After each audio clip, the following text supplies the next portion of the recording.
It's like the only thing that you can do. There's only one way that you can go from here. You go up and you go good.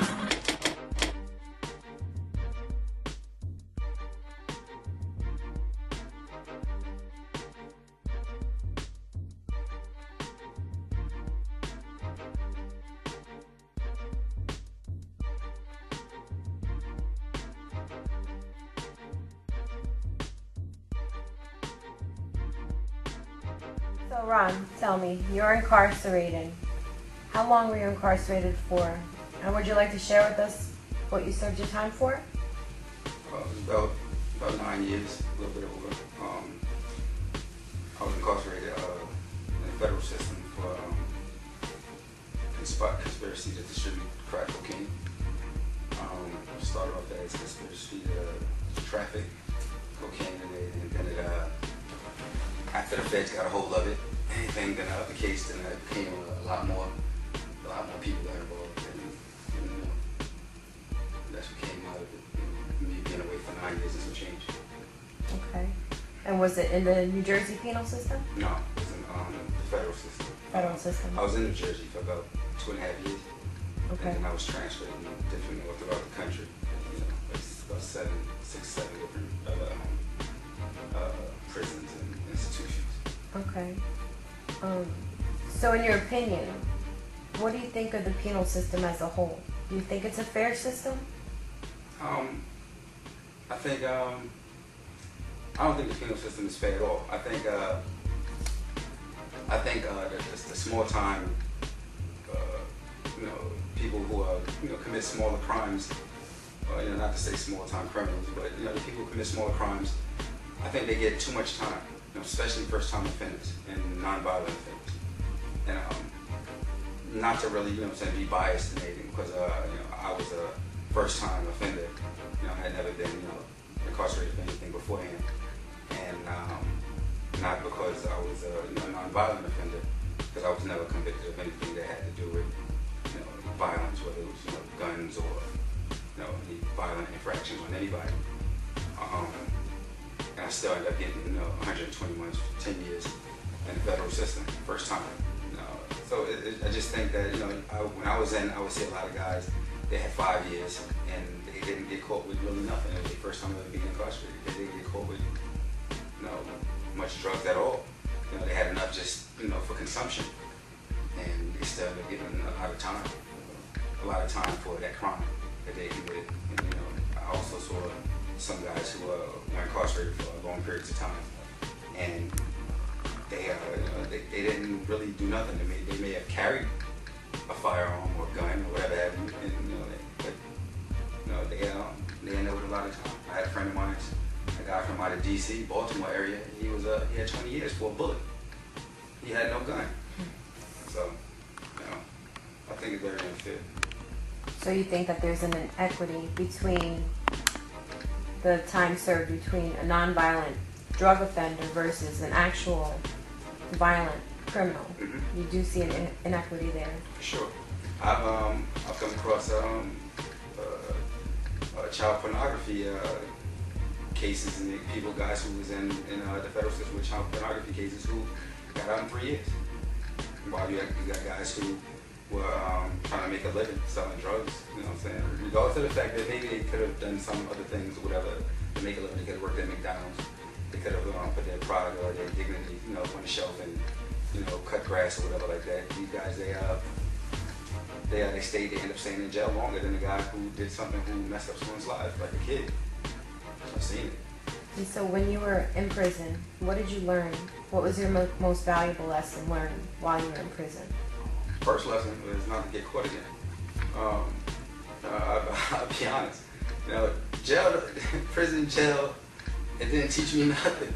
It was nothing in place to rehabilitate me nor the people who were getting high or the people who had an addiction and anything to the money and anything that came with doing crimes and anything such as the crimes that I was committing. There's no rehabilitative efforts being put forth by the penal system at all, whether it's from state, county, federal, or whatever. They offer classes, and however the classes you come out, that they offer them to you. They don't tell you that this would be good for you for whatever. And if you're going like I was for close to 10 years, you're not really sure of the climate outside, in a free world, and what you should have in your back pocket when you come out. So you step out and you're like, I didn't tell me I needed this. They have a program called the pre-release program. And the pre-release program, it doesn't teach you nothing about being released. Nothing whatsoever. They tell you that you should get a checking account, but suppose you never had a checking account. Suppose you put money underneath your mattress. They don't tell you how. And I guess I'll tell you anything what I've done to help that out and everything for a lot of people who are going through pre-release situations.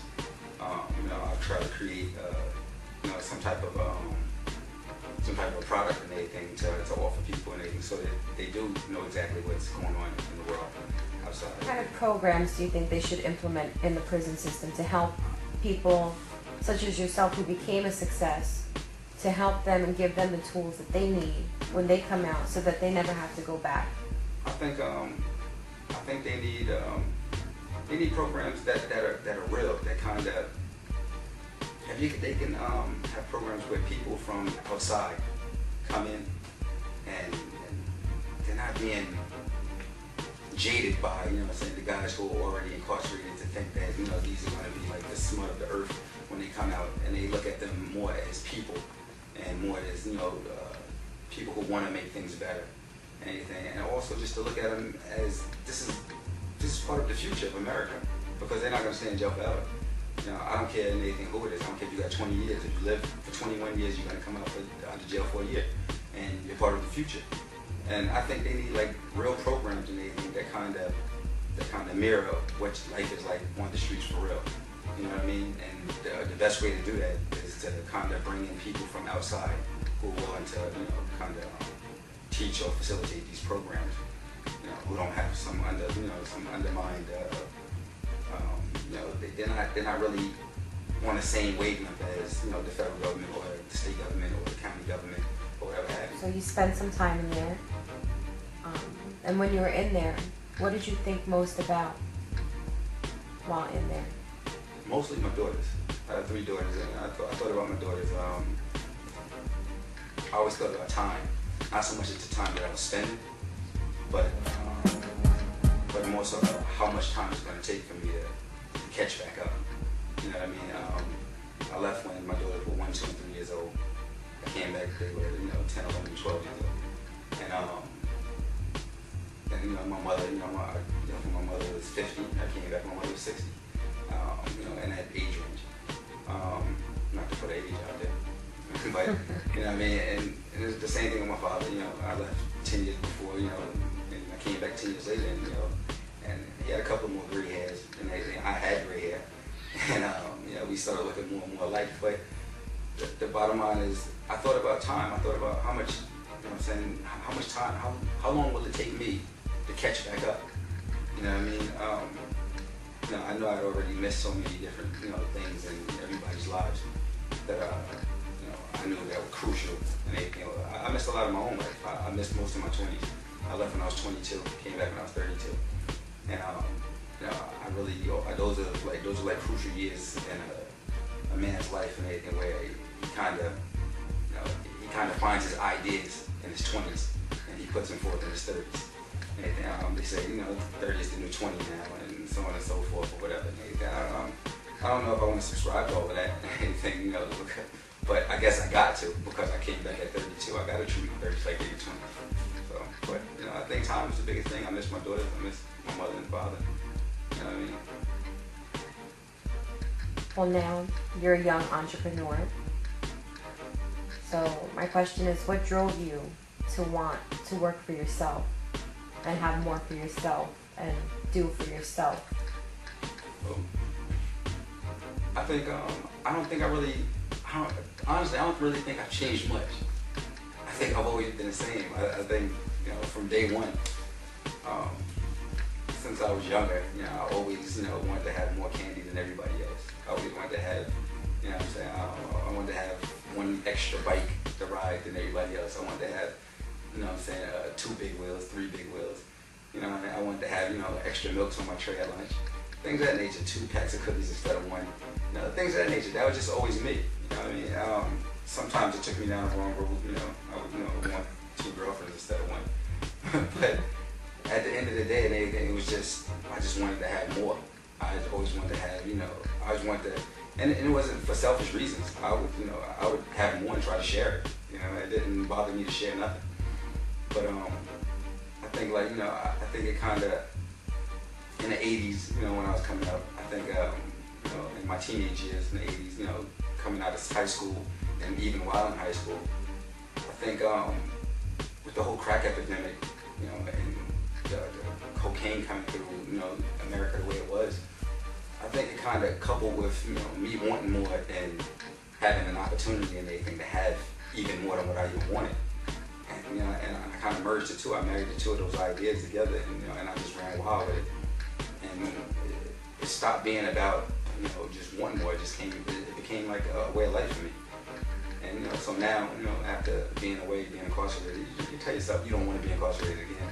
You know, you go back the second time and everything's going to be for a lot longer. And you find other things, but you don't take away those same ideals that you always had. You always say you want more. So, you know, I decided to become, you know, try to take my own destiny in my own hands, you know, in a more positive way by, you know, starting a publishing company, putting a magazine out, you know, writing books, things of that nature. And, you know, but, you know, I still want more, you know. And as far as wanting more, who've been your biggest influences or your role models in your lifetime that made you aspire to want the way you want? In my life, I'm really not even gonna look at people outside of my, you know, immediate life into that. I'll mention somebody last because I think we all can look at that as, you know, as an inspiration. But first and foremost, I say my father. My father, I don't think he realized, you know, how much, but my pops started from ground zero, and you know, he came up and, you know, started working for Coca-Cola, you know, as a, you know, forklift driver, you know, warehouse worker, whatever have you. And until he, you know, came up in the ranks and, you know, step by step until he became a general manager at Coca-Cola. You know what I mean? I mean, a lot of people don't remember when they were little. A lot of people don't. I remember a lot when I was little. You know, I remember when I was just a kid, and, you know, we put sugar inside of water, and that was Kool-Aid. You know, I remember that. You know, and we stirred it up a lot and everything. It was like Kool-Aid. It was sweet enough for me. I liked it. You know what I mean? And then I remember anything as, you know, as I got older and things got better for us. We moved from, you know, from New York, from Long Island. And a lot of people seem to think that Long Island is the best place in New York, whatever have you. And there are some great parts of Long Island. I didn't live in the greatest part. I didn't live in the worst part either. But when the part that I lived in got bad, we kind of moved to Jersey. So we had those luxuries. We gained the luxuries by my father's hard work to be able to move somewhere when it got bad. And we moved to New Jersey. And, you know what I mean? So I always looked up to my father for that, for being able to, you know, provide for, you know, his family and everything, which was, you know, me and my sister and my mother, because I'm older brother and sisters, you know, after a while they were old enough to move out on their own. But even with them, they was able to come back, and it didn't bother my father none. He was always, you know, he was always striving to be more and do more, and, you know, make everybody happy, whatever. You know, I had my brother in my life. Well, I'll say, you know, my god brother. You know, he always kept me on a straight path, even when I was doing wrong. You know, I would have went away a lot sooner if it wasn't for him.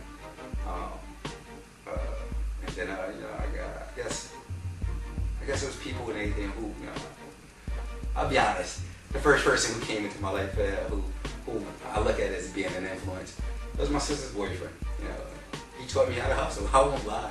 And you know, this guy taught me how to hustle. He showed me what was, you know, what I wanted to have. He showed me that whole, you know, ideal of wanting more as a pre-grown up. You know what I'm saying? As an adolescent, as a teen.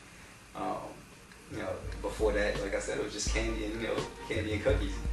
You know, as I got older and anything, this guy showed me was about cars and money and jewelry and things of that nature, and, you know, maybe an extra girl, anything, but yeah, so, you know, I guess it was, you know, between my sister's boyfriend, back then, my father, my god brother, and then ultimately in anything now, you know, I look at a lot of guys and anything, but, you know, who's doing great things. I don't really subscribe to the whole celebrity thing. I look at guys, the celebrities that I know, you know what I'm saying, who I know firsthand. You know, I look at guys who grind on a grassroots level, who take their time. You know, I got a buddy who puts out a DVD on a regular basis. You know what I mean? He from the ground. You know, he breaks his neck with it. You know, just as well as I break my neck with the magazine and books and whatever have you. And I think, you know, a lot of guys in my position, we look at the president now and anything, how is inspirational. We don't know him, but we look at it like, you know, if he can do something like that, then so can we. You know what I mean? We might have took falls, you know, along the way, but we get up and we keep going. All right, and you just mentioned your magazine, Sweat Magazine.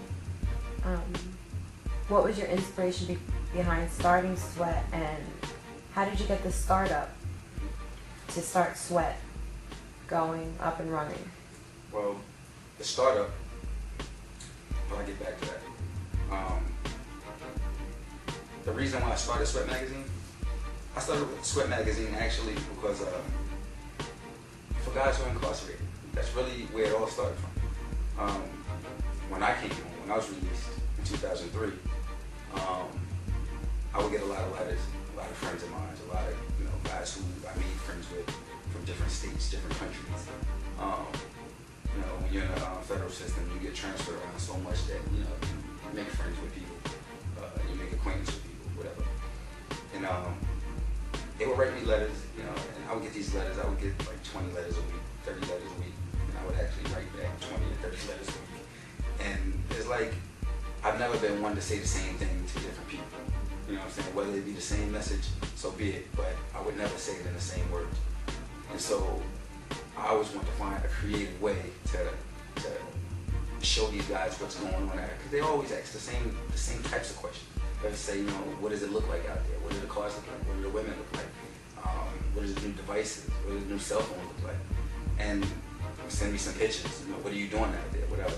So whether it's about advanced gadgets, clothes, cars, women, or whatever have you, I always end up writing the same types of letters. However, they were in different words, and it took a lot of creativity to do that. So one day, you know, I said, you know what? How about I create something that I can kind of send to everybody, and they all be satisfied.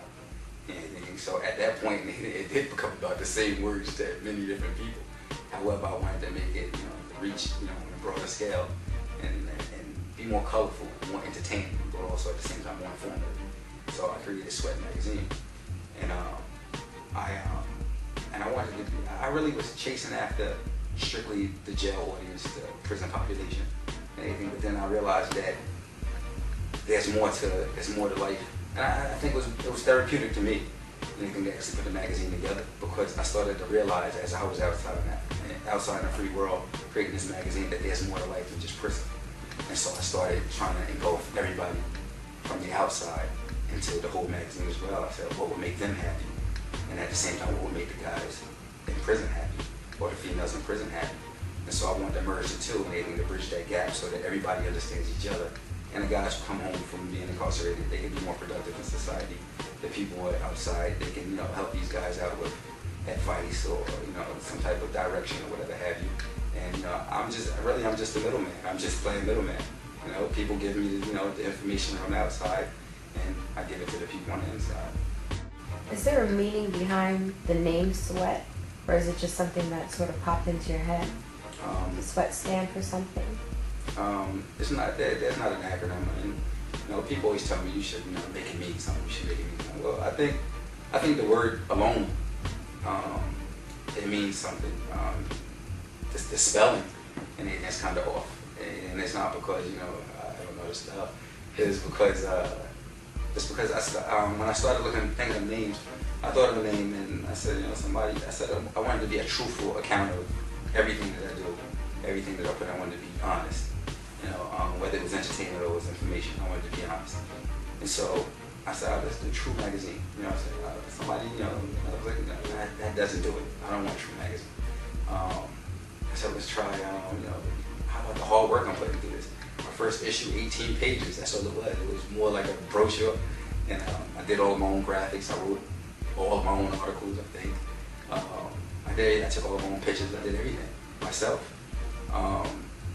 And I said, all of this work I'm putting into it, and the blood, sweat, and tears. The title's too long. So I started thinking, I started taking each, one of those words. I said blood. I didn't want it to be too, caught up into the whole gang connotation, whatever have you. So I said tears. Nobody wants to be known for crying. And, so I said, let's go with sweat. So everybody know that, with hard work comes sweat. So I took the word sweat, and I wanted it to be something that stood out and not to be mistaken for anything else. I wanted to just take away, people, they look at the SWEAT and they say maybe sweet. That's for the people who can't spell it. So I said, how about this? I take the A out, and I just go with sweat, SWEAT. That's how I came up with it.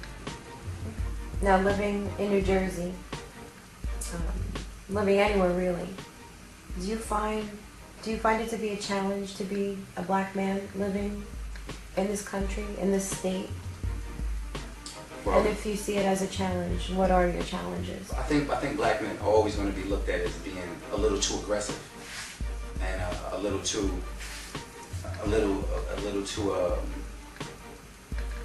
They think we want too much. You know what I mean? Like it started off with 40 acres and a mule and everything, but you ask now and everything, I think we want 80 acres and 10 mules. And I think that's just where, I think that's a natural progression and everything of, like I said, I always wanted more. You can't knock me for wanting more. But and I think in New Jersey and everything, and New Jersey is just a smaller scale of America. And me myself, being an ex-felon, anything. I'm sorry, I gotta use it. Anything, but me being a convicted felon, it's harder on me, anything, to maneuver and to get things done, because I have to shed that whole connotation and anything first and foremost. You know what I mean? A lot of people who I talk to, or a lot of people who know me, they forget that I was once upon a time incarcerated. And I like to believe that I did a good job of camouflaging, or I do a good job of camouflaging. A lot of, and I'll tell people, and within inside of a conversation, I don't just wear a badge to say so, but I'll tell people in a conversation that I was away for so long, and it's hard for them to believe it, and that's a good thing. However, when it's time for if I had to fill out some type of paperwork, and I had to put it on there like I did when I was on parole. It came up right there. It was like no matter how much I tried to hide, no matter how much I tried to act like I wasn't, no matter how respectful and considerate I was, it was right there on the paper, and I had to put it down. So it's like in a lot of black men in America, and they think they have to deal with that. You know what I mean? Because a lot of black men, they think, have succumbed to the penal system. You know what I'm saying? Unfortunately. But that's what it is. So Ron, what are the positives that come to mind when you think about being a black man? Or what are the positives that come to mind about the black race in general? Positives. I think the positives are that when you've been down so long, or when you've been when you've been looked at in a bad way so long, it's like the only thing that you can do. There's only one way that you can go from there. You go up and you go good. You know what I mean? It's like me. It's like I wasn't always looked at as as a criminal, anything, or as a convict or whatever have you, a felon. Anything. It was just those years while I was away. Anything. So it's like, but I got tired of that, and I knew it was gonna come to an end sometime. And I think like the history of black men in America is somewhat likened to those years while I was incarcerated. It's kind of parallel to those. We was just looking to be released. that's pretty much it. You know, and I think now is the time for us to be released and to kind of perform to our true abilities. And do the things that we always wanted to do. Do the things that we know we can do. Do you think that President Obama being in office right now will change the lives of black youth and the way they see race versus maybe the way we see race from our generation? Do you think that the concept of racial barriers are going to be crossed because President Obama is now in office? Do you think things like that will change for children of today? I think so. I think it helps. I don't think that's going to be the only thing, but I think it helps. I think it helps just as much as hip hop helps. I think that music helps a lot. When you have one of the top rappers, what I'm saying, white, and I'm speaking about Eminem. When you have one of the top rappers he's a white guy, he's a white rapper. It does something. It shows that a white guy can be good at something that it seems like only black people had in their hands. When you show a black man in the White House, it shows that a black man can be good at something that only white people had the position to hold. So I think we kind of start nudging out those barriers and those lines and everything that were there before. So what do you think the negatives are about being a black man in New Jersey or the black race as a whole? Are there any negatives that you see? We got a lot of hurdles. We have to jump over so many things to prove ourselves. And not looking at things from just looking at things honestly and not looking at things from a racial standpoint. There can be another race could or another culture of a lighter skin can come into America, can come into New Jersey, can come into New York, wherever have you, and they'd be looked at as more acceptable than the black race will. You know what I'm saying? And we were here first. We were here before them. We were here.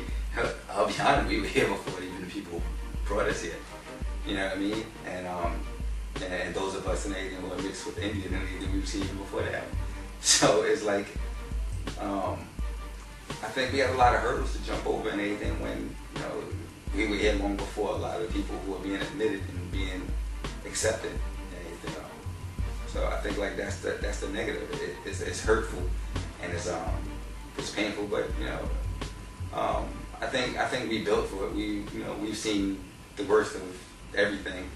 So I think that we built for it and everything, and we just keep moving forward. We keep putting out magazines and DVDs and things of that nature and everything to show what we got built, what we got inside of us. Okay.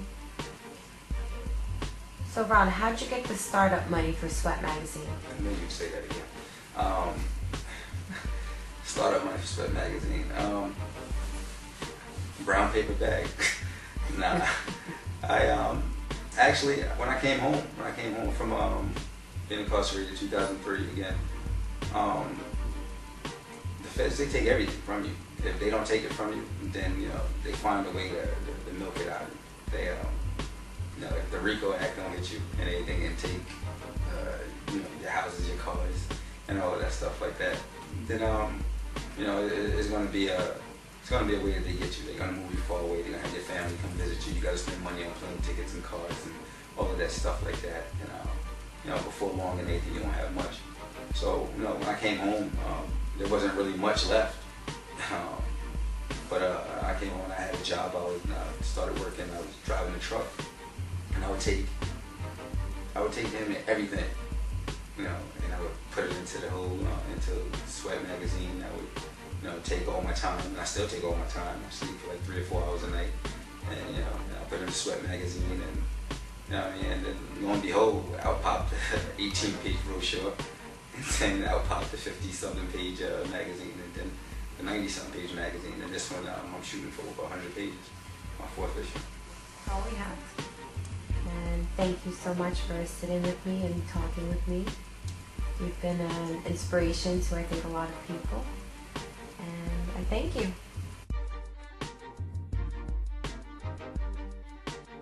In 2004, 6 in 10 black males had dropped out of school and spent their time in prison.